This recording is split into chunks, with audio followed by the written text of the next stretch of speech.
You are listening to The Good, the Bored, and the Ugly, a weekly podcast dedicated to reviewing board games and discussing topics related to the burgeoning world of tabletop games.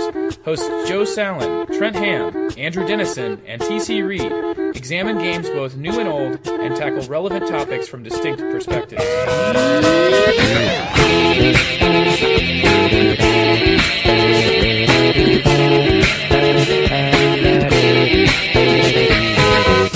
The Good, the Bored, and the Ugly are proudly sponsored by Game Surplus, bringing the world of board games to you at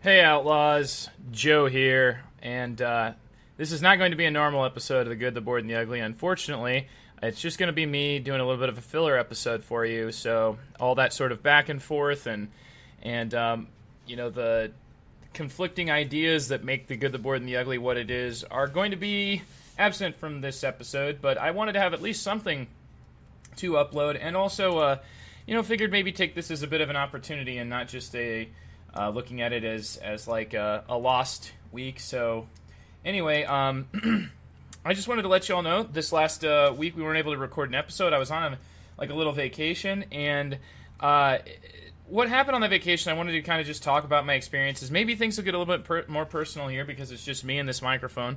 And I'll still review games. I'll still do the normal format to The Good, the Bored, and the Ugly. You'll notice that this episode is like bookended with the transitions and whatnot. But it's not going to have like a normal topic or anything like that. Just wanted to give you a little bit of an update and you know, ask for responses from you guys, and just to hear, you know, for what's our community up to, and what are you guys' interests right now. So I know that a lot of people have started listening to The Good, the Bored, and the Ugly here, a podcast about board games. I'm the host, Joe Sallin, if you've never met me before. Thanks for joining in here. This first episode is not what our normal episodes look like if this is your first one. But if you're still going to stick around with me, hey, we'll see what we can do here. So, this last week I was on vacation, and I went up to Lake Okoboji, which is in like northern Iowa. It's what's hilarious about Iowa, and I've lived here like my whole life. You hear that all the time in the intro music. Is Iowa is like remarkable for how unremarkable it is, and it's almost like an ongoing joke within Iowa that, like, you know, just about everything that we have, you know, that we like talk about, I feel like is almost just like small potatoes. Like we're kind of like the extras in the show in the special. Like the United States has got these stars out on the coasts and stars, you know, even just like Chicago and, you know, these big cities all over the place, and then we're kind of like that sort of flyover country, and you know, not much happens here. Most of it is corn, and then we have this one little area in the northwestern part of our state that's called Lake Okoboji.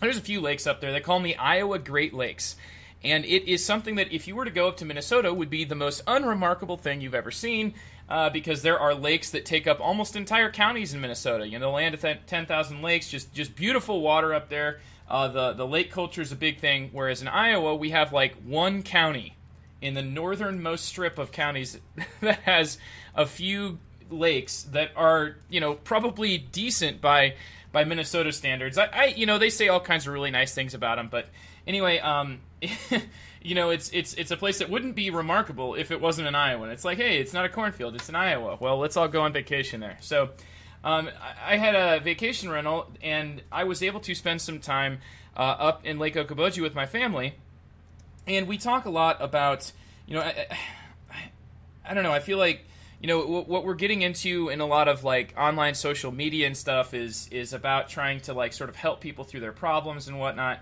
and I just wanted to quickly, you know, like try to open up a little bit about you know, like I this last semester was a really tough time for me. So starting in like January of this year, 2018, there were some really rough moments, and I didn't really talk about them much to public. A lot of fans of the podcast that have talked to me personally might have heard about it, but it's not something I really just kind of volunteer to. You know, I want the podcast to be entertaining. I don't want it to be like, let's talk for a moment about all of our problems and stuff. But I really do think that there are some things that can be gained by, just like providing a little bit of encouragement.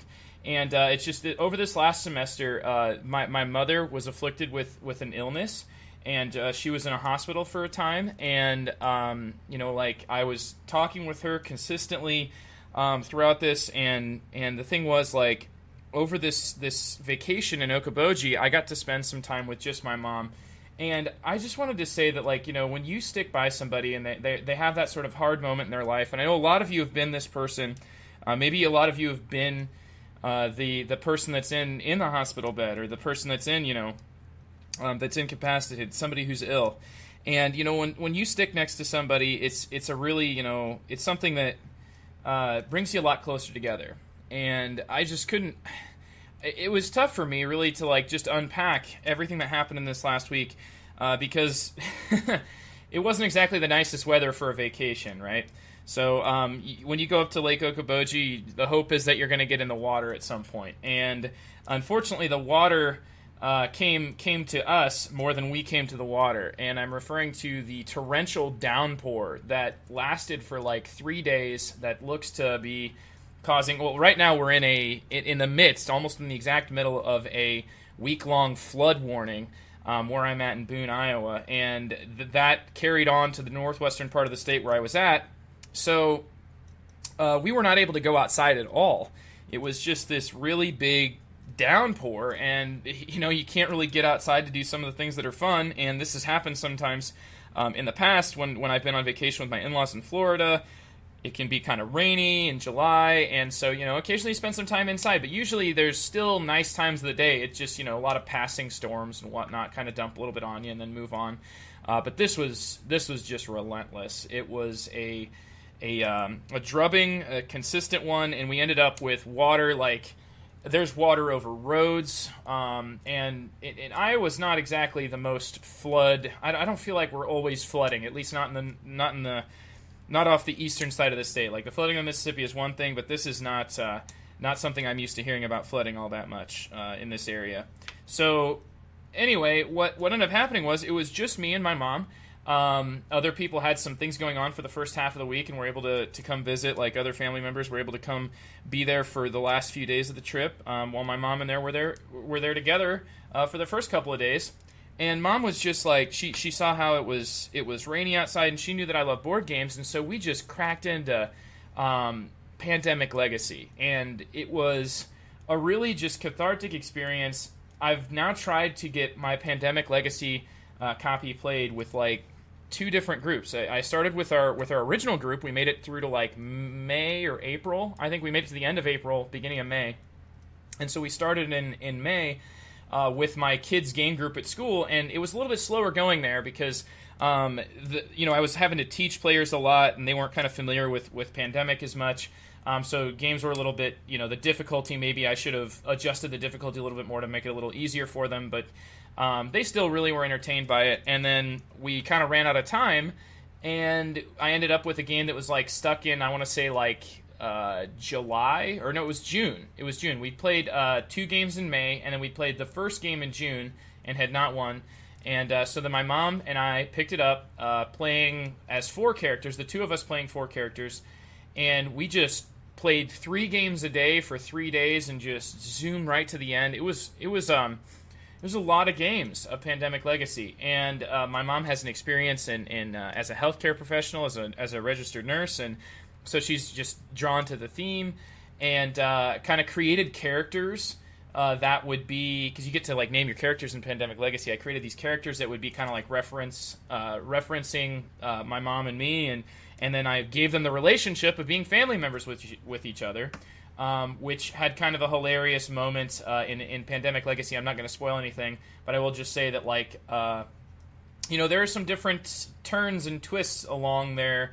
The path that you're taking there that the game has in store, and don't fall directly in love. You kind of have the ability to lose characters at times, so it's kind of a just fun aspect of the game. And this is such a unique experience, and I guess that's my review game for this little mini-sode, is Pandemic Legacy, which overall I think everybody should play, and I think they should play it in its entirety. I think that all gamers should play it in its entirety. I do understand and respect why it is considered the highest rated game, why it was for a time there before Gloomhaven overtook it. I really do see how it uses Legacy and changes to the game to impact and alter not only the strategic elements of the game and what you're able to logistically move about and where you are needed will change and be impacted by not just the game that you're playing but by the last games you've played as well.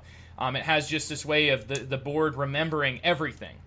And that's by itself very special. The fact that the board remembers everything and that every strategic decision has a chance of being impacted by this board state that is affected by all your previous games. So mechanically, it's interesting to uncover new mechanisms that are introduced also in a storytelling mode. So it's like this campaign functions to not only take you on a ride that's going to be through different twists and turns, storytelling as you follow the campaign, but also mechanically every little bit is like cleaned up. Like all the bits that fall off onto the floor are swept into this mechanical system, and it really does. I mean, it just works. Each of the different, like you'll open up a hidden package, right? A hidden card, and it'll have like three different upgrades that you can get on it that are brand new that you've never seen before. And it like player choice is worked into the storytelling here. Like the choice of which ones you take is actually remembered by the game, and the story that you're going to play will be impacted by that as well. And that's what most impresses me. I guess the fact that it's able to do both of those things is what makes it such a beautiful bird. It is not just a ride to go on; it's also a ride that is mechanically solid. And that it makes sense, and I think that people are going to be able to feel familiar with it, but then also all of the changes feel like they immediately make sense. They're intuitive, and you see their purpose both mechanically and in terms of advancing a storyline. So I'm really excited now to go back and reread the rules to Pandemic Legacy Season 2. I don't think I actually read Season 2 in its entirety because I was like, I don't want to know too much. So I kind of avoided that, but now I actually get to crack open my impulse buy of Pandemic Legacy Season 2 because I thought it just looked so cool, and I thought I might be able to play it like without necessarily having finished the base game. But now that I've got the base game finished, I have to try Season 2. I see that it's really rising up in the ranks. It's made it to like the top 50, I think, on Board Game Geek, and so it's just, I'm very excited. I was really, the game brought my mom and I closer together, and more than anything else, the like, just life tends to do that to you, and sometimes you can use a game to sort of help keep yourself close to the people around you, to help be there next to other people, and have an excuse to get together. And then other times it's it's like something where people will know, like for me at least, I'm pretty obsessive about when I have an interest in something, and pretty obsessive and passionate, and constantly being told by the people around me, like, woo, man, enthusiasm, or wow, you hate that. And I'm like, actually, I didn't hate it that much. I just kind of, I guess like every feeling that runs through me is like, it's either at the top or at the bottom. And it's an interesting sort of, I would say, just I don't know, to always be like running at the edge. Like there's like different intonation that people have, right? You've got like your type B personality who's like, I'm cool, I could play, I could not play, and then you've got like type A personality, and then I feel like I'm like the type A, like plus or A minus or whatever, but just somebody who can, when I get obsessed with something, when I get interested in something, just take it so far. And it's something where my family has done their best to keep up with me, but it's an awful big task that I'm asking them to do. So anyway, big shout out to my mom for making this vacation such a wonderful time, and also congratulations for her recovery, and just if you got somebody around you, the people in your life, don't forget that they need you too. Like you need them, they need you. We lean on each other. That's just the human experience. So anyway, Pandemic Legacy, great stuff, and a really cool experience that we were able to all take in together. After we got done with that, we finally had like one nice day. But prior to that, we had everybody together where we could play whatever we wanted to for a day when it was still rainy, and everybody was there, and we had like 6 of us, all in a pretty tight vacation quarters. And so what we chose to do was actually play a game of Unlock, a couple of games of Unlock. And these special sort of experience games are what I tend to play with my family. So I'm wondering, like, what kind of games do you guys play with your family? And gals and everybody who plays, like, what is it that you play that you're able to get your family to play most regularly? I've got like these one-shot experiences that tend to be a good sell to my family because I don't see them that often, right? Like if I put out a game that I've played a half dozen times and nobody else around has played, it's going to be largely sort of me piggybacking or me quarterbacking the experience and then just piggybacking onto whatever I'm doing and trying to use me to gauge what they should do with the game. And I find that though with these Unlock games, I know it's like a cooperative experience, but it's just kind of nice because you never have to. Like I've never played this before, so I don't know. They are immediately thrown into an equal playing field with you because it's about figuring out puzzles, and people just naturally either want to or don't want to do that. And I got to meet, like my brother and his girlfriend, it was a really great way for us to all bond together, and it was the first time that like my family had really met her, and it was just really cool experience where we were all brought together by this game. So that's what I really appreciate about like the Unlock games. I'm really looking forward to the Wizard of Oz one because my wife actually, as the play director, that was her first production as head play director was the Wizard of Oz, and so I think it was at least. But anyway, she did the Wizard of Oz, and I'm really looking forward to do the Wizard of Oz themed Unlock experience. So really excited for that. And the Tonipal's Treasure was the one that we did together, and it was holy crap hard. Like, I don't even try to solve those ones in the amount of time. I just admit that I'm a dummy and, that I'm never going to get there. And I tell people, like, I even the 1-star, they have a 3-star system, right? Like 1, 2, and 3-star. 3-star's the hardest. This was a 3-star, right? And, it delivered. What do you know? Well, I thought we were doing well. And, like, we had, like, 15 minutes left. And it's like, whoa, this puzzle is huge. and this isn't even the last puzzle. Like, this is going to take us a while. But I really liked what the Tonipal's Treasure did. It's furthering my previous statement that is showing how these Unlock games are getting out of the physical space that you're limited to in an escape room. And so you have this escape adventure where the game's able to take you wherever, right? And obviously the Emerald City will be the one that I'm looking forward to with the Wizard of Oz. But the Tonipal's Treasure was like an island that has buried treasure on it. And it was very well pirate-themed. I was impressed with that. I thought that the Tonipal's Treasure was excellent. I didn't get why it was one of the lower-rated ones when I was looking it up on Board Game Geek. I thought that it was fantastic. I think it just goes back to my other, hypothesis here. And I don't know if it'd be a hypothesis or just it's not a theory, it's a hypothesis. I think Andy would correct me with that. So I got 2 hypotheses, and that is that the Unlock series is higher rated because I think that the Unlock games that are higher rated are because of their difficulty being lower. I think that the more people that are able to like figure out a puzzle, the more people are going to like it. I don't think people enjoy being like failing, especially when they only have one shot at it.